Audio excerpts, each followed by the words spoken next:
Hello everyone, and welcome to another video where today, first of all, I would like to apologize because I got a little bit of a cold, but I would really like to do videos. So today I have a video, or rather two videos and an explanation, because I've realized something about the flat earth that I've not understood previously, and I find to be extremely interesting and surely the source of much misunderstandings between the two camps. So, it came about because I've watched this video here by Awake Souls, where they talk about how ridiculous the football Earth would be, and I explained to them that the football Earth isn't a thing. Now, first of all, I would like to emphasize that in their video, they themselves then use a spherical Earth, and what the point here is, so they have a city simulation, and this 180 degrees right, and a yellow ring, if you will, that shows where the sun is supposed to be, right? there is no program, no computer that can. It's just not possible. They're making some completely baseless claims. This is not important. So this idea that all these things are lining up to this fixed sun that's way out here 93 million miles away, and that each one of these circles of sight are going around a curve like this to point to the sun, obviously, and it works fine on a spherical Earth, and they show it here themselves. They're really not doing themselves any favors.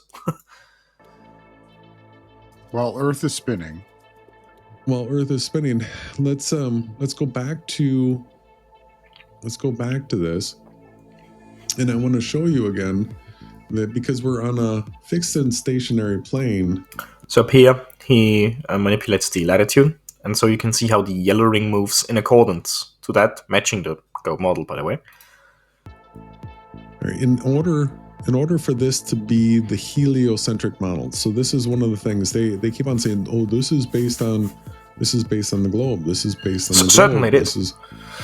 No, it's not, because here we have the sun right here. We're at the equator, and now, what do you think his argument could be? What do you think? And then we have a fixed plane like this. But if this was the globe model, this plane would have to be tilted sideways. I can't. How can you be this silly? You know why it is upright? Because it is fixed on the city. It is in the reference frame of those buildings. That's the only reason. Just because it doesn't tilt sideways, they completely dismiss the idea of this model here. The plane would have to be tilted sideways right here in order for the sun to be straight out here. Just wanna.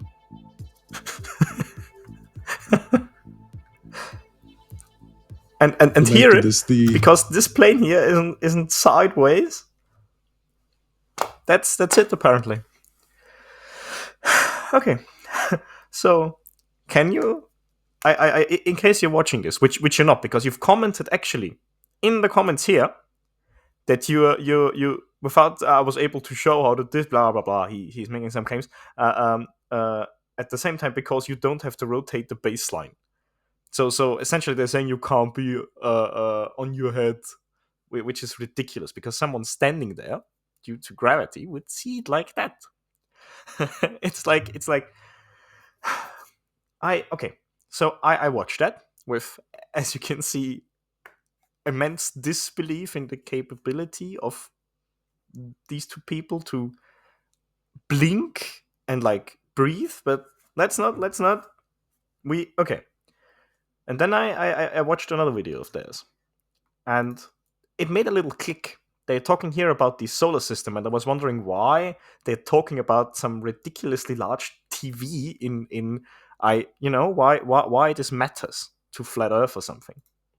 So let's take a look at how this thing would actually scale up on Earth. So right here is Las Vegas, and you can see this circle that I have drawn on the ground right here. That is the same radius, right? right? So it's 13 miles in radius, 26 miles in diameter, and then we were talking about with the amount of square feet that this has, how many square centimeters that is, and that's going to be our pixel count because we have to have at least one pixel to represent Mercury. Right? So So they're talking here about the solar system, and they would like to have a screen that is big enough, both in such that the scale is correct, both in terms of the size of the planets and in terms of distance. And you would need a roughly 26 mile screen, apparently, which I have no issue with this assertion, given a certain pixel size, of course.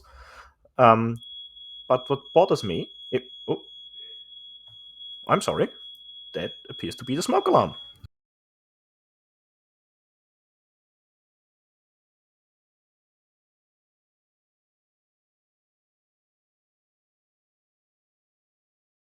Right, the fusion reactor is stabilized, so we can move on now.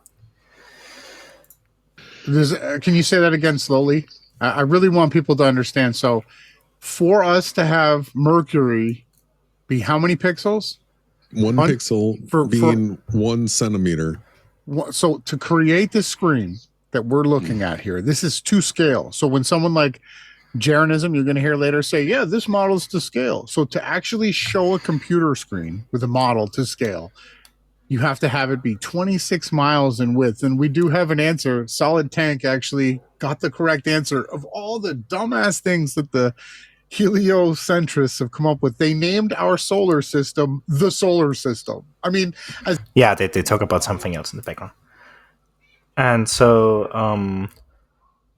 yeah, this is ridiculous. Now, it might be easy to just dismiss this as them discovering the scale of the solar system, but this is not actually what's going on here.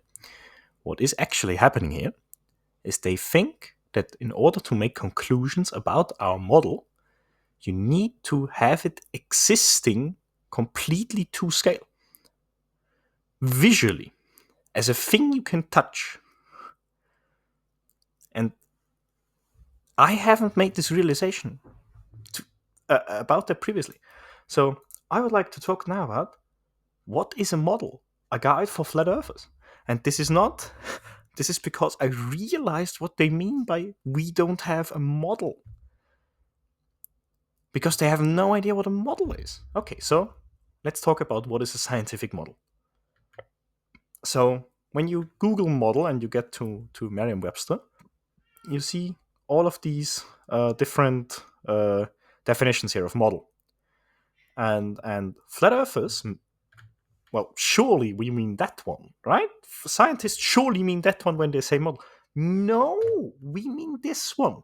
A system of postulates, data, and inferences presented as a mathematical description of an entity or state of affairs. Also a computer simulation, very, very closely tied here, computer simulations with models. This is what we mean.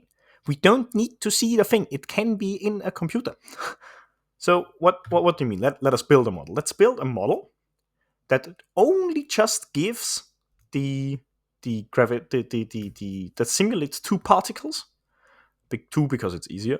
You can do as many as you want because contrary to what flat earthers say, we have no problem simulating more than three bodies. Just so you know. So the data that we would put in here is the mass and the position of our object. So let's say we have at position A, we have an object weighing 1 kilogram, and at position B, we have an object weighing 10 kilograms. Then there would be physical laws, the laws that you need to take into account. Well, Newton's law of gravitational attraction in the framework of classical mechanics. So where velocity is the derivation of the distance, and the acceleration is the derivation of velocity, and so on and so forth. So the change of velocity would be the acceleration, and all of these things. And then you have simulation values in case, because now we would like to simulate what would happen. So we make a simulation with the physical laws that we input into the data that we've given to get a prediction. And then we can test this prediction and by extension test our model Also, of course, in this case, we are also testing how good the simulation values really are. But if you give reasonable simulation values, you will get an answer that is very, very close to reality. So okay, and if you do that, you can make a prediction from that. This is how modeling works. You don't see any of it. Sometimes in physics and in astronomy, let me tell this to you directly, flat earthers, we do not see or touch any of the things we make conclusions about. We press a button on a computer. The computer does the work, does some of the analysis, and can even do, like in case where I'm right now at the particle accelerator, you start the data acquisition, and as a result, you get a very big table of data where all of it is just in there. And it works the same way with models. You when you wonder, for, let's say, a nuclide, what is the binding energy for this nuclide? You ask a computer about it, and it gives you the answer typically as a table. This is how modeling is done in science.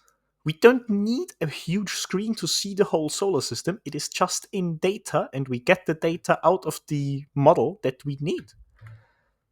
So, another point about models, right? All models are wrong, all of them, but some are useful to make predictions, because models can only get so close to reality before getting ridiculously expensive to calculate. So obviously a model now has advantages and disadvantages. So first of all, it's a very simple model. This is both an advantage and a disadvantage. But in terms of advantages, it doesn't use any complex maths. There are no undefined regions where you can't put or objects, or else the model would make weird or mathematically incorrect predictions. And the answers are very clear, and it's very easy to use, and it's easy on the system resources. The bad, however, is that, well, we can only do very limited things. We only can do point masses. In this specific case, the way I did it, we can only do 2 bodies. But of course, there are n-body simulations that can do as many as you want, but those get a little more complicated. We didn't take general relativity into account because this would be horribly difficult. And we have an extremely limited use case. So there are clear boundaries to this model, as should be with any model. If you look at the model that gives you the data on the geoid of Earth, you will have a hard time predicting, for example, what binding energy titanium has. That's just not in the model. Why should it be? It's not meant for that. So we have a clear boundaries, and we have a clear area of use. So science is not done with physically existing models that you can touch and that you can observe directly. Models are done on computers in over 99% of the cases, because this is just by far the easiest way to use, and it's extremely easy to distribute to someone else who would like to have a look. We don't need to see the whole solar system to calculate with it. I have a master's degree in astronomy. This is not how you do it. You don't need to see the whole solar system. Why would you? This is completely unnecessary. Computers can do so easily. The computer just stores the distance and the mass of a given object and can do all of the calculations it needs to do when you ask it how this influences some other object. The computer can see it in a mathematical way, of course. And calculations are thus possible. And I don't know, I cannot put this any simpler. Globe models are in a computer. You can't see the models because they're electrons on a hard drive. That doesn't mean that it's wrong. That means we have a model. It's just expressed as binary data on computers. And I cannot put this any more simple. And this is something that is meant for flat earthers to really understand. I don't think they will. But I've understood something about flat earthers, and this is something that I need to do a video about. So, okay. I hope you enjoyed this video. If you did, maybe leave a like. If you enjoyed it a lot, maybe consider subscribing. And yeah, with that, I will see you in the next video. Until then, goodbye.